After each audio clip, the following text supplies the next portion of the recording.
umatmu tidak bakal mampu. Subhanallah.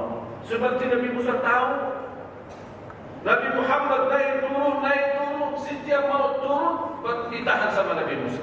Sampai dapat 5. Bertemu Nabi Musa. Gimana? Sudah alhamdulillah 5. Alhamdulillah apaan? Naik 5 dah bisa. Ternyata betul Nabi Musa 5 aja belum beres. Bayangin kalau 50 waktu salat.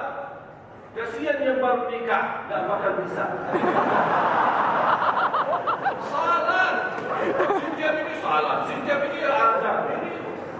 Tapi subhanallah, begitu lihat kasih sayangnya Allah kepada umat Nabi Muhammad. Allah ringankan, Allah mudahkan. Dari 50 menjadi 5, tapi pahalanya tetap 50. Tapi ada juga manusia yang tidak mau tawaran Allah. Malu. Disitulah sangat zalim dan sangat bodoh. Allah berikan yang terbaik. Salah satu nama Allah Asy-Syakur. Apa arti daripada syakur?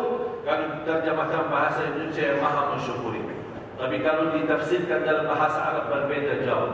Arti badan Asy-Syakur, yang maha memberi pahala yang banyak dengan amalan yang sedikit.